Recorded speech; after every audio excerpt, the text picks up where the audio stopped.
Hey everyone, Pop Daddy here, and like I promised, here is my review of Star Wars Terrifying Tales, which made its debut on October 1st, 2021 on Disney Plus. I'm here to give my review on it. I firmly believe that kids will love this, but will parents? I'll give you a little, some of my thoughts, a little synopsis of the story, then we can go from there.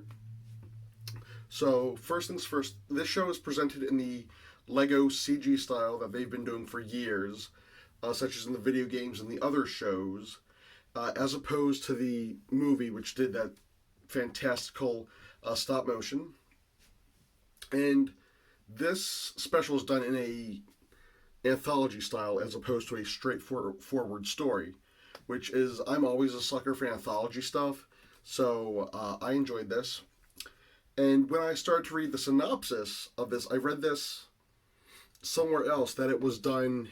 It said the synopsis was that Poe and BB-8 take refuge in a old castle, and to pass the time, they tell each other stories. So I was assuming something similar to a Tales from the Dark Side style anthology story, but it's totally different here. In the special, Poe crashes his X-wing on Mustafar, and him and BB-8 come across Darth Vader's castle, which was previously seen in Rogue One, and it's being turned into a sort of tourist trap casino-like destination by Grabella the Hutt, who is voiced by the extremely recognizable Dana Snyder, who you may remember as Master Shake from Aqua Teen Hunger Force. Um, while in the castle, they encounter a kid who's like, oh, I'm good at fixing things. I can repair stuff. I can repair your ship, which we've seen in pretty much almost every single Star Wars piece of media since the beginning. And they also encounter, seeing as it was previously Darth Vader's castle, his previous servant Vinay, who is voiced by Tony Hale, who kids will probably recognize as the voice of Forky, seeing as I would hope they wouldn't recognize um, the voice of Master Shake. Okay, so with that being said, let's just dive into the stories, and like I probably didn't say before, expect mild spoilers. The first story is a Lost Boys style parody with a cameo by Christian Slater as the David type character. A story about Palpatine sending Maul and Grievous to get an artifact, um, which can turn whoever wields it crazy. And finally, there is a new twist on the monkey's paw, which shows how if you get whatever you wish for, you should be careful of what you wish for. And that one had a pretty interesting twist. I'm not going to go into too much detail, but I loved both the Lost Boys parody and the Monkey's Paw parody.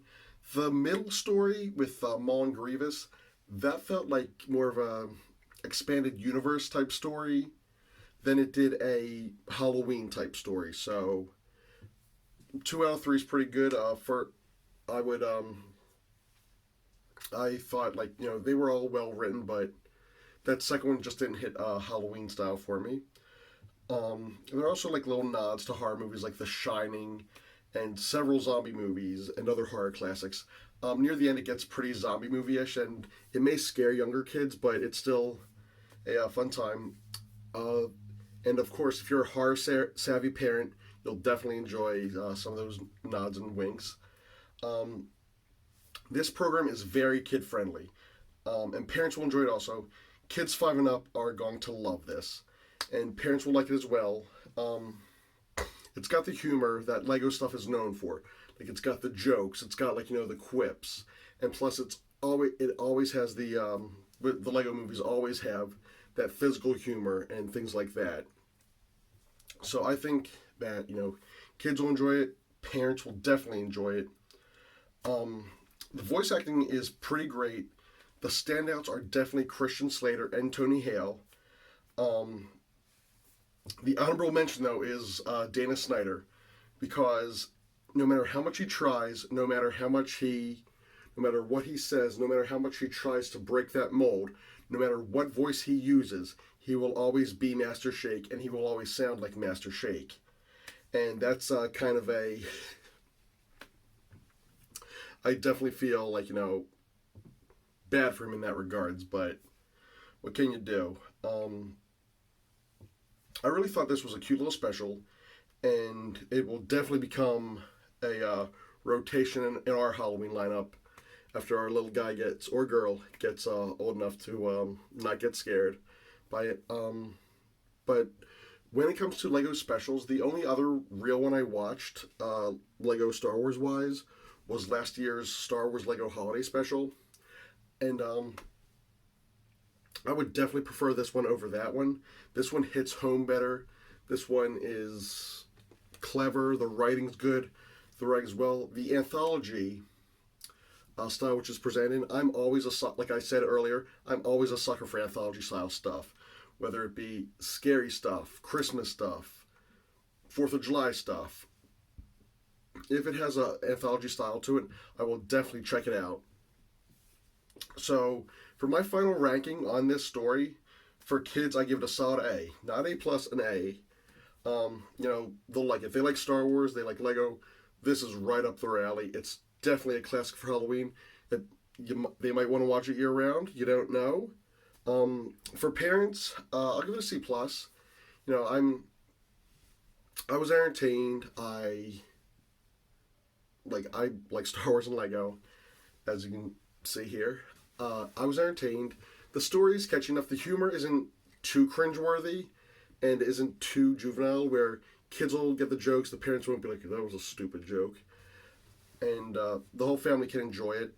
For date night, I would say pass, because it's only about 45 to 60 minutes.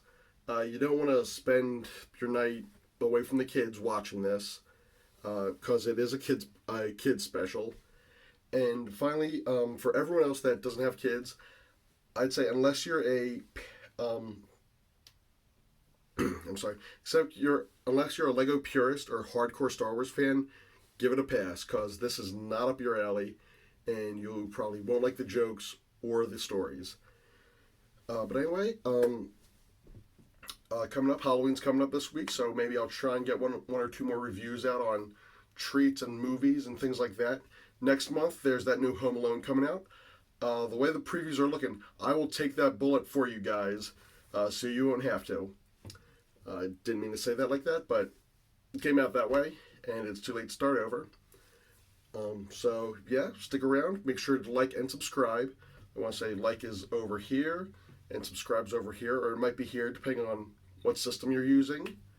But ring the bell if you want to get notifications from me. I don't know why you would.